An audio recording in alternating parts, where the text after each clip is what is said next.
Now, the thing that's driving that is Iran is getting their nuclear weapons put together. They've already gone red hot, and they're trying to develop their nuclear weapons.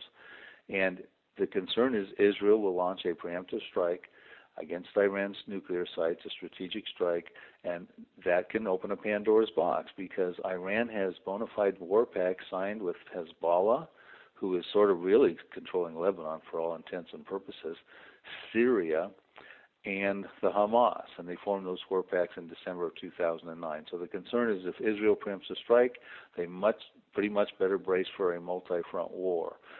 Israel's not the only one thinking this way. That's why Saudi Arabia is doing what it's doing as well. Saudi Arabia is concerned Iran could seize the opportunity to come against Saudi Arabia because Saudi Arabia in June opened a thin strip of air over Saudi soil so that Israel could possibly do the strategic strike. And that's interesting because Saudi Arabia won't even allow a Jewish synagogue built in its whole country, but they're so concerned about Iran, they're concerned that Israel might preempt a strike. So Israel does not have the luxury of waiting for an apocalyptically minded President Ahmadinejad to get his hand on a nuclear weapon. Israel is a one-bomb country, and Iran is fairly near to having that.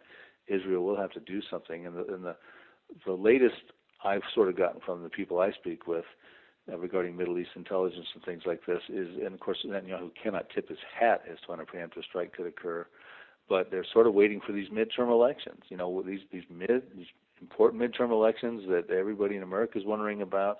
Well, they're wondering about them in the Middle East as well, and so who knows what's going to happen after these elections come forward? And how much of a fuse does Netanyahu going to allow Ahmadinejad to have until he has that nuclear weapons? It can't go on for another decade, Jerry. Something is going to have to happen very soon. And of course, one last comment on this: should war break out? A very interesting article came out quite a while ago because this is not a new topic, war in the Middle East.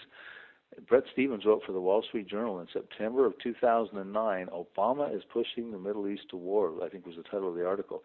And he said that it would be anticipated that the price of oil could spike up to $300 a barrel in the event that happened overnight because, of course, a majority of the OPEC oil, quite a bit of it, is going through that Strait of Hormuz over there that Iran has got military control if they want to flex their muscles over there, and at the thinnest stretch, that's only 21 miles going through that Strait of Hormuz where all that oil is coming through. And, of course, China, you follow these world economies, Jerry, they are heavily dependent on oil coming out of OPEC and oil coming out of that Strait of Hormuz. Well, there's also been talk about the Secretary of State, Hillary Clinton, who's been making a lot of news lately with these new, renewed Mideast peace talks.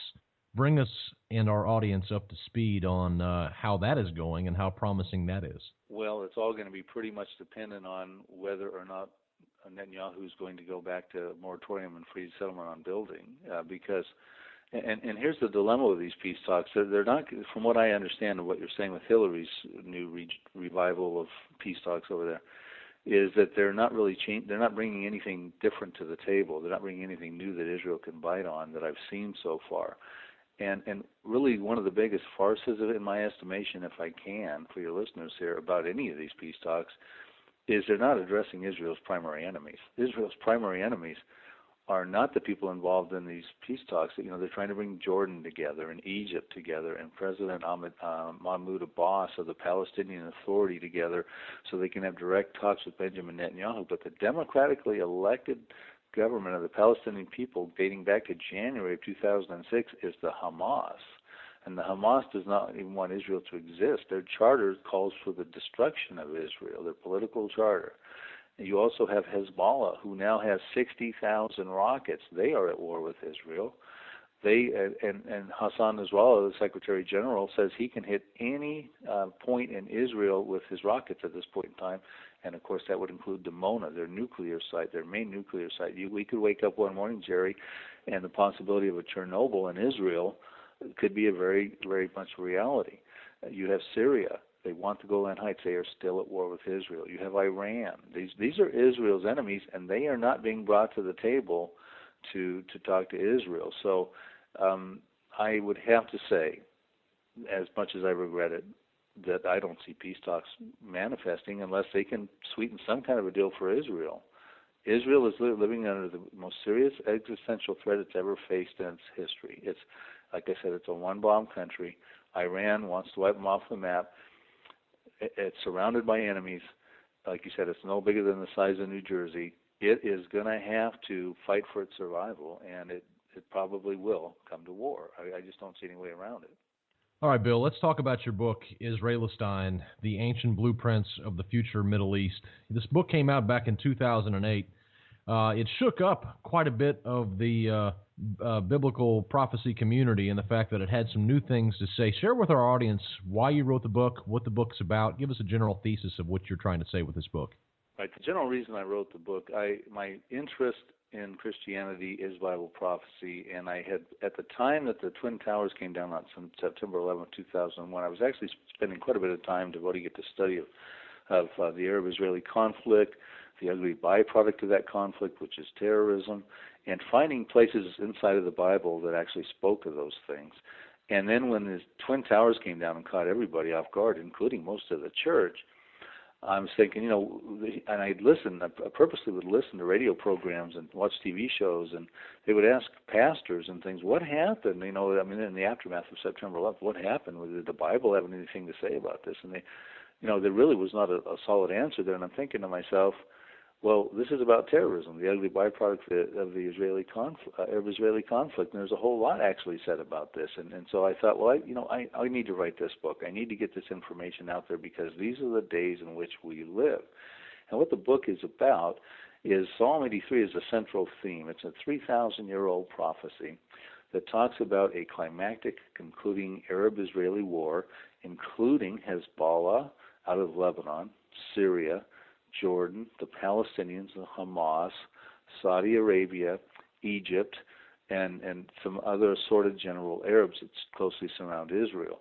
Interestingly, these are Israel's most observable enemies, excluding Iran, who's actually not in Psalm 83 today, and have been fighting against Israel for the past 62 years. And what this prophecy says is they will ultimately come together under one consent, forming crafty counsel against Israel to destroy Israel for the purpose, that the name Israel will be remembered no more, and for the purpose of taking over the pastures of God for their possession, meaning they want the promised land. And all these land for peace deals that are, not only the Obama administration, but it goes back, Clinton and Bush, let's do land for peace. Maybe that'll bring peace to the Middle East. So this all plays very well into that theme of what the Arabs want. It turns out when you cut through the mustard, Jerry, the Arabs don't really want peace with the Jews. They're really not looking for a two-state solution. They're looking for one more Arab state, and they want to call it Palestine.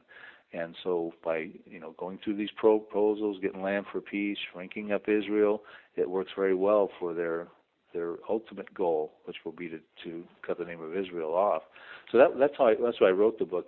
The reason it caught a lot of people off guard and whatnot is that there was just not a lot of commentary written about Psalm 83. Most of the focus prophetically in the Middle East was based upon Ezekiel 38 and 39, another war prophecy involving Russia, Iran, Turkey, Ethiopia, Libya, a consortium of 9 populations are going to come against Israel, but they're not coming over for land. They're coming to destroy Israel for booty and plunder and great spoil. So because Russia and Iranian relationships had never been stronger, people were thinking, well, gee, that's the prophecy we should be watching for in the Middle East. And I kind of cut everybody off guard by saying, no, I don't think that's the next one.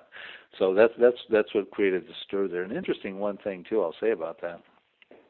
When I was writing Israelistine, I was sort of in the middle of it in the summer of 2006, and at that time, on July 26th in Ireland, an Irish engineer was digging through the Midlands of Ireland in bog soil on an excavation for a project, and he found a bunch of antiquities, some ancient parchments written in Latin that were dating back from 800 to 1200 years ago, and it was a bunch of psalms that were buried in the ground, and they were all beaten up and scattered and fragmented. They're scarcely salvageable. They're in a museum over there now, except one psalm, Psalm 83, was opened and placed really pretty much unblemished after 800 to 1200 years under the soil. And this was not an archaeological dig with toothbrushes. This was a guy with a bulldozer going in it.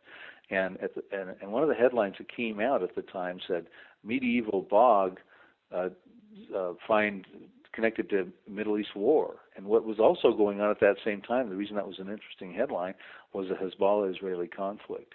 Now, Hezbollah and Israel are in Psalm 83. Hezbollah is called the inhabitants of Tyre in Psalm 83.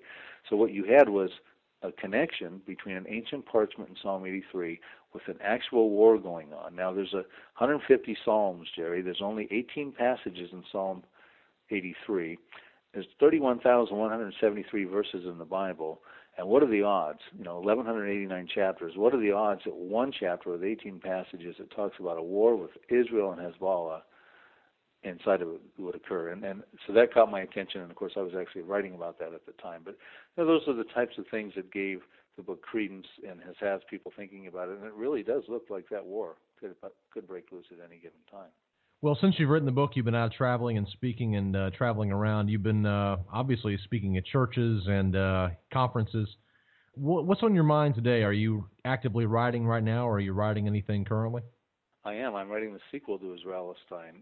What people are now wondering when they think about, well, if Psalm 83 happens, if there is this Arab-Israeli war and peace is achieved between Israel achieves a security and peace it's looking for, not through some peace broker deal, but actually through a military war, which is what Psalm 83 advocates, then what does the Middle East look like after that? Will Israel continue to be confined in this little 9,000 square miles or so territory, or will it reach out and become a greater Israel? Will it grab more land? Remember that their patriarch Abraham was given land from the river of Egypt, the Nile, onto the river Euphrates, all the way through Iraq. And Israel has a precedent of taking land in victory. They did that in 1967, and their patriarchs did that, King David and King Solomon.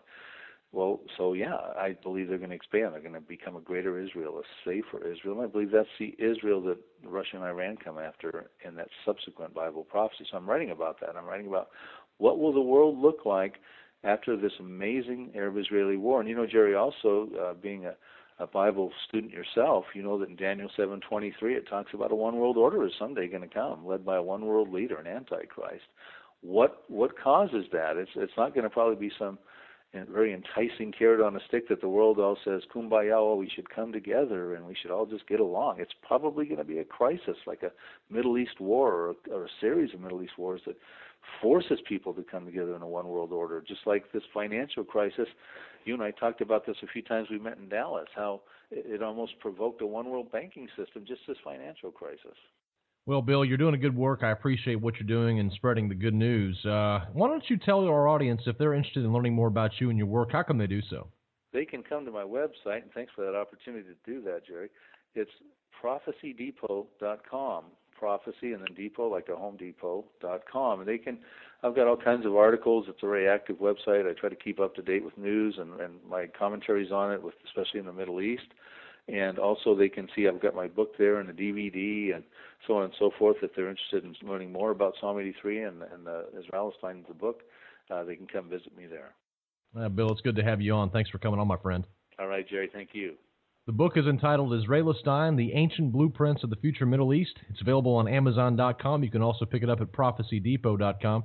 The author is Bill Salus. You're listening to Follow the Money Weekly. We'll be right back.